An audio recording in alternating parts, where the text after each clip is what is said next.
G'day humans, Chris Stead here. Today I'm reviewing the Legion Go.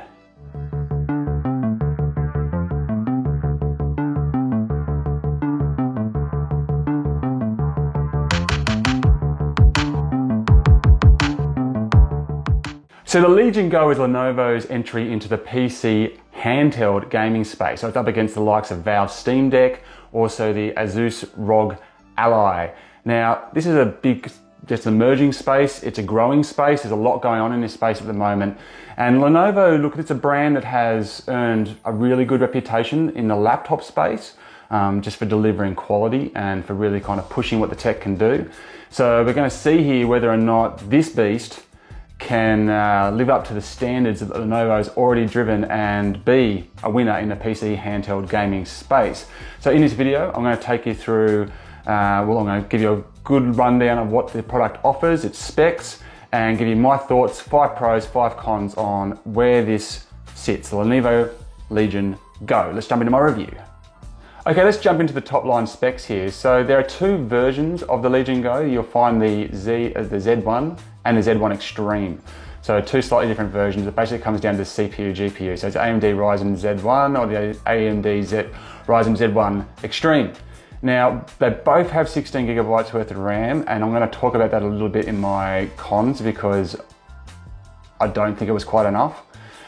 Storage wise, again, you've got 512 gigabytes on the standard model, and that's an NVMe M.2 PCIe Express SSD card.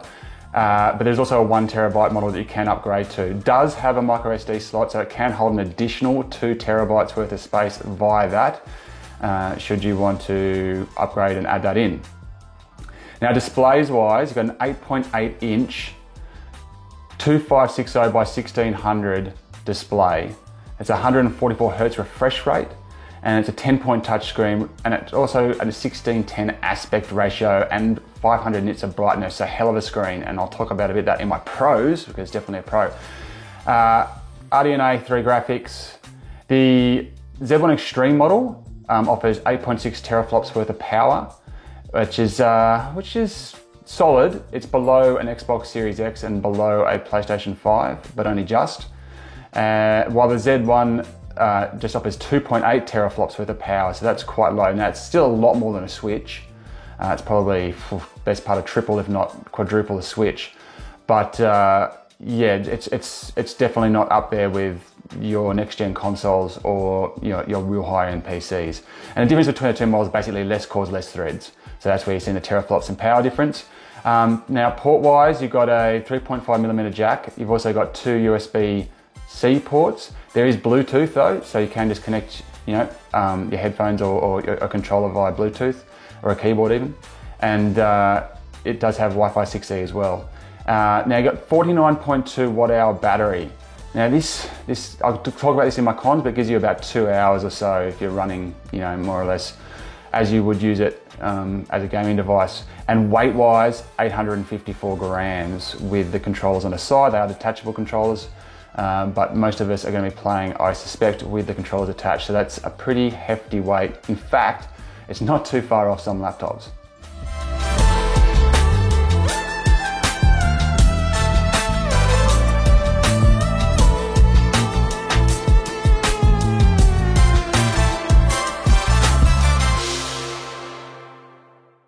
All right, so let's dive into my pros and cons. Now, the biggest pro is literally the biggest feature, which is the big screen here. So like I said, that's like over HD. It's not 4K, but I mean 4K on a screen this size is probably overkill anyway. It's not OLED, so they're probably the 2 only negatives. Like if you're going to look at the Steam Deck OLED, even the Switch OLED, the OLED screens are pretty impressive, but this screen's no slouch. 144 Hz refresh rate, as I said, so that's really, really good. It's a 16:10 aspect ratio, so you can see probably how big it is. And I'll give you an example here. I don't have the ROG Ally anymore with me, unfortunately. I do have a review of it on the channel though, if you want to go check that out. But that's your Switch, and that's the Switch OLED model. So you can see the difference there in the size. So quite substantial. And this is a bigger screen than you'll find elsewhere in the PC gaming market. And that extra screen real estate absolutely is welcomed. 16:10, I've got the Lenovo Space here, kind of the hub open at the moment, and I'll talk a little bit more about that in a second. But absolutely, this not only does the screen make it just more enjoyable for gaming, more immersive, but it also makes it much more user-friendly as a multimedia device. So there is a little, as you can see, stand at the back here, so you can just sit it up like that, for example, put on a movie. Now it does run Windows 11, literally the full kind of tablet mode, desktop experience. So that means that anything you can do on a PC, you can do on this. So you can just plug in whatever, your USB with all your movies on it, watch your movies, load up Netflix, whatever you want to do. And you're going to get that kind of big screen real estate, and you can just sit it up. So it gives you that kind of flexibility, that multi-purpose use case, which definitely, when you're investing in something like this, makes it more worthwhile. Okay, pro number 2. And so I realise that when I'm showing this to you, you're probably getting a big bad reflection from the lights. I'm sorry about that. But pro number 2, okay, it comes with 3 months of Game Pass for free. So if you want to get going with your gaming experience, the Microsoft Xbox Game Pass Ultimate experience is probably the best subscription service on the market, in my opinion. Quality games, really easy to access from a lot of different places. And basically with 3 months of that, you're going to be able to get your fill. There's well over 100 games on that service at any given time. And they're not kind of just low budget affairs. It's all the first party stuff from Microsoft, all the Bethesda stuff now as well. It's probably going to start having the Activision stuff as well. So lots and lots of good quality games that you can jump straight into for 3 months and really just test out your machine and enjoy. And you also have access to Steam. So the fact that you've only got kind of that one, you're not locked into a particular type of OS or a particular type of ecosystem, gives you the flexibility with the Legion Go to just play whatever you want. Such a huge library of games as a result. And so that's definitely a big positive. And again, it's kind of, there's pros and cons to having Windows 11 as your operating system, but that kind of flexibility of access is definitely a positive and definitely a pro. So pro number 3, I want to talk about the design of the device. And look, this is also probably going to turn up in my cons as well, because there's definitely some ways that the Legion Go's design which I think are flawed. But if you look at it from an overall aesthetic perspective, it's a beautiful, beautiful looking machine. It's nicely shaped, it's ergonomic, it feels pretty good in your hands. The controllers are really, really nice. It's a little textured kind of lumps over here that sit your hands right, your fingers sit nice and comfortably over here. The kickstand on the back that I pointed out earlier is really robust and solid. It's very, very, like you can probably see there, I'm really got to put it in a little bit of some effort to get it to move. It's really sturdy. I don't think that's about to fall off. These controllers clip in and out pretty easily, not as kind of fluidly as potentially the Switch, but it definitely does. They definitely do come off if you want to play it in that kind of detached mode. I don't know what you'd call that mode. So design-wise, I think it's it feels pretty good. I like the lights you can see here around the sticks also. It's very, very nice. And there's a bit of weight in it, and I'm going to go into that with my cons, and the button layout as well. I'll hold off to my cons before I start talking about those. But ultimately, it's pretty sturdy and pretty well designed. The heat as well is well dissipated through these mostly on the vents on the top here. So I didn't find my fingers ever getting hot either. So that's really, really good and really, really smart design. It's also really awesome that for the price that you're paying, you get a case, and a really strong, sturdy case. So that's also an added benefit. Now, one of the things I do want to bring up, and this is a review device. So this has been through a few people before me. So I didn't get it fresh out of the box. But this controller here has a little wobble on it. I don't know if you can see that. Maybe you'd hear it. See? The other one doesn't. This one does. So that's got me a little bit concerned. I don't know how much sustained use this had beforehand. I don't know where it ended up. I don't know if it was at demo sessions and ended up getting played by 100 journalists and 100 consumers on a show floor somewhere or not. But it just does say either way that after some extended use, you might get the risk of this little wobble going on here. And it affects everything kind of in a way, because you just feel a little bit tentative with the way that you're using it. You just don't feel like it's going to hold out to the demands of bashing away at a really high-end game. So that's something, because it was already like this when I got it, I don't know what it's gone through, but I am concerned. And so that's one of the things with the design that maybe we have to watch out for, but I'm still keeping in my pros because overall it's a beautiful looking device and it's really comfortable to hold. Okay, pro number 4 is connectivity. So like I said, it's got Bluetooth support, so you can just sync this up with your earbuds, with your wireless cans. You can sync this up with a keyboard if you want to do a little bit of typing. You can sync it up with a mouse. You can sync it up with anything that's Bluetooth, right? So an Xbox controller or a PlayStation controller. The Bluetooth support, absolutely welcomed, love it. Also Wi-Fi 6E, so not quite Wi-Fi 7, but Wi-Fi 6E at least. So it's pushing towards the high end of Wi-Fi connectivity, which is what you want for something that is a mobile device. And finally, with the connectivity as well, I love the fact it's got 2 USB-C ports. So there's one up the top here, and there's another one down the bottom here. And this just gives you a little bit of extra flexibility. It allows you to charge, for example, while you might want to be swapping some files over or doing something different like that. And it also means that you can, the way it's positioned, you can actually sit it so that it will charge in the case. Okay, and pro number 5 is pretty snappy. And in particular, the responsiveness of the touchscreen is really, really nice. But in general, just kind of multitasking and moving around and doing stuff, it operates pretty well. I mentioned already that I'm reasonably impressed with the heat. It does get a little bit hot. Look, you expect things to get a little bit hot, especially under high-end gaming load, but it's not too bad. It's in no way discomforting. And like I said, the vents up the top here do a really good job of just expelling it out. Fan noise, I barely heard it, if I'm being honest. Sometimes these things sound like they're about to take off a runway, but I thought the fan noise has actually been, really, really quite solid. And it's also worth bringing up the Legion Space. So this is the UI. Hopefully the lights aren't reflecting too bad in that. I'll give you a bit of angle so you can see it. So the UI on Legion Space. Now this was, when it first came out, a little bit touchy. I'm reviewing this now in April 2024, so it's been out for a while. And they've just recently done some decent updates to this Legion Go, Legion Space experience. And it's definitely working a lot better, and I'm not finding too many issues with it in terms of lagginess. I'm not finding too many issues with bringing it up. The customization options in it are really in depth, and you can really go in and really tweak so many settings in there quite easily, even mid-game. So I'm quite happy with the way that that's integrated. The only thing that I'm disappointed with is it's just not intuitive at all to jump from the Legion Space back to the Windows 11 desktop. There's just not a Windows key, for example, or just anything to kind of bring you back there easily. And I'm sure I'm just totally missing this somewhere, but I've looked online and I've fiddled with every button there is, and I just cannot find an easy way to just go switch, in, out. It's much more happy to switch between a game and Legion Space. That just happens seamlessly. But if you want to go, if you're multitasking, you want to jump out to the desktop and back, that's where it starts to struggle a little bit.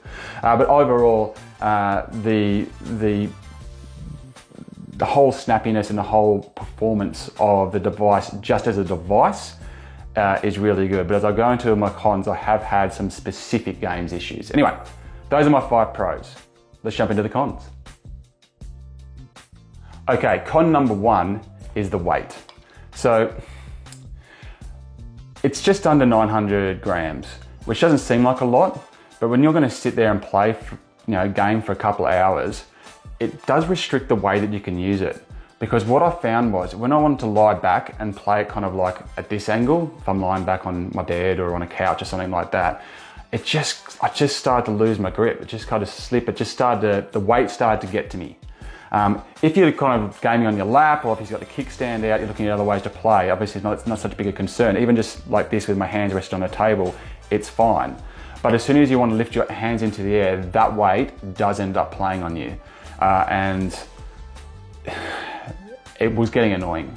So it affected the weight where I could game, which for a mobile device isn't that cool. I don't know what you can do. Obviously you've got to lose some screen size or something, or take down some power or something to reduce the weight, or just change the materials. It's probably going to increase the costs.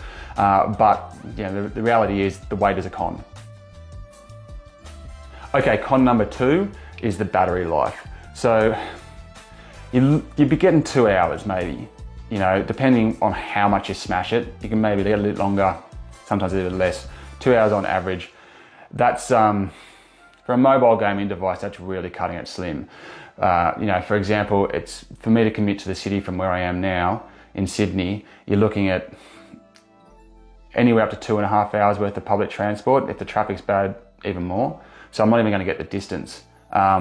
If you're trying to catch a plane or something like that, you're leaving Australia, you're going to America or something like that, you want to take it with you, that's a 12-hour flight, forget about it. So the battery life for a mobile device is definitely a concern. And that is, at the moment, it's probably the nature of the beast, but that is somewhere where the Legion Go 2, which if you've seen my channel and you've seen my news, you'll know that that is definitely in the works.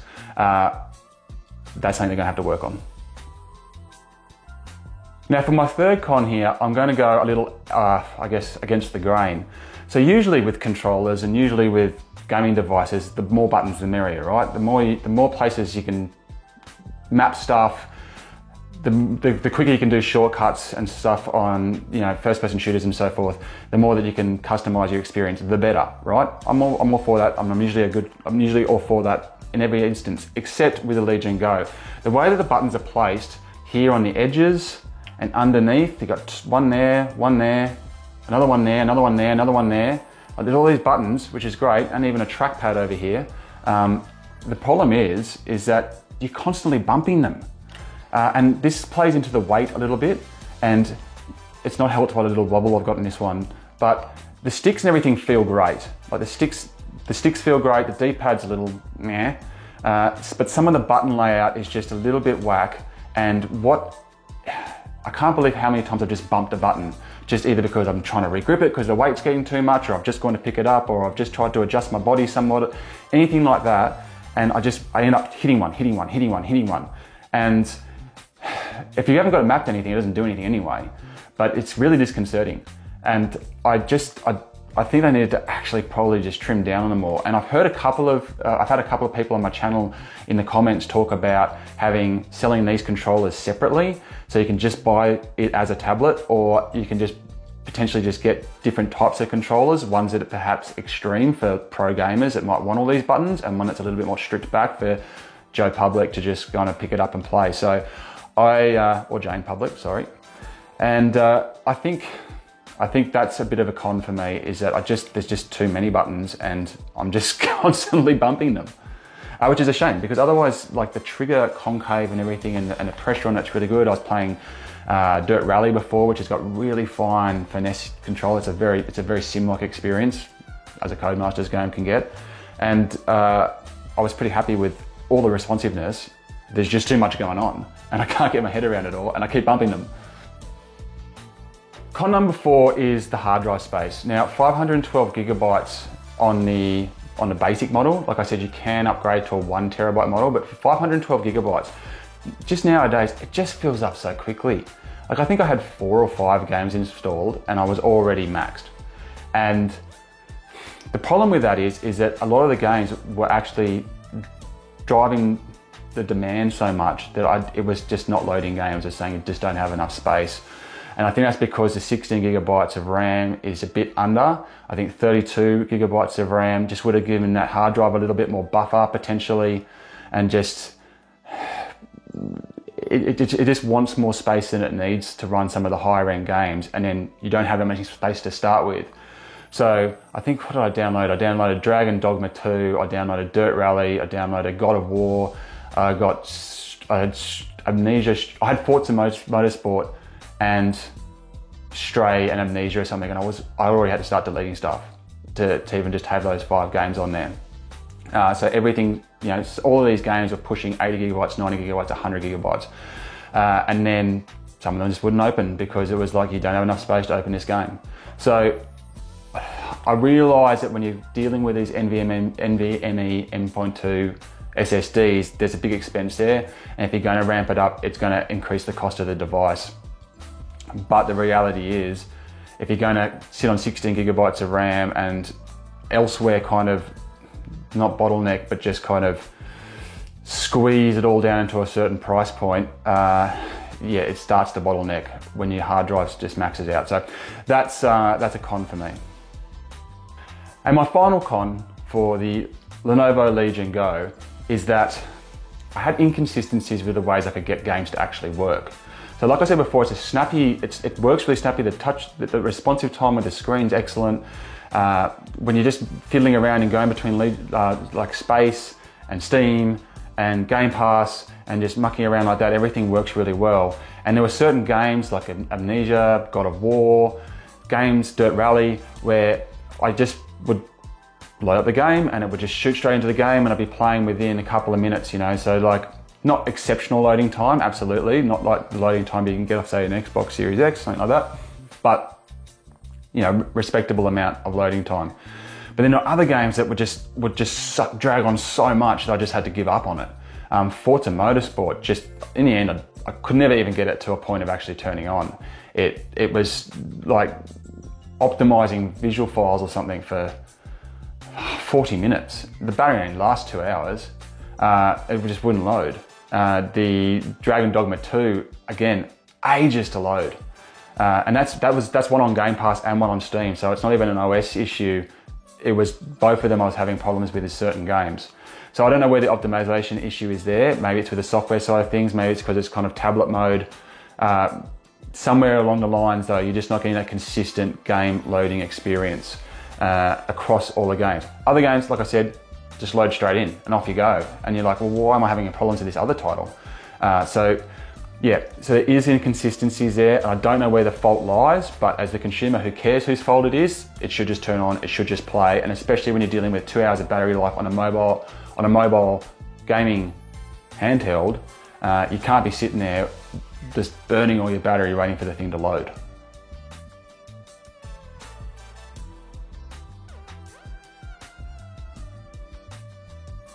So there you go, those are my pros and cons and my Lenovo Legion Go review. Look, this is a device with a lot of promise and there's so much to like about it. And when it works, like I was playing God of War on this before I started filming and I was just like, wow, this is just great. You know, I'm really enjoying this. I was playing Dirt Rally earlier today and, you know, I was super engaged, I was super immersed and everything was working really, really well. And then there's all these other things that then just start to play into it. You'll just find games that won't work as you want. You'll just top out on your hard drive space, you know, way too early. You will just find the weight of it or the button bumping and other things like that just kind of getting in the way and from it just being this perfect experience.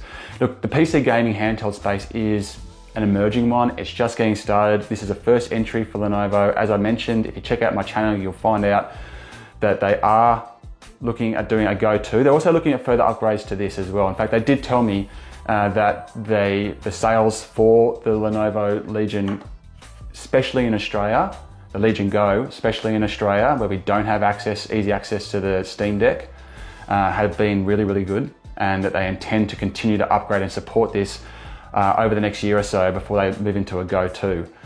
So it's definitely not just a feeler in the market. This is a genuine product that's going to get genuine support, so I think you can back yourself in there.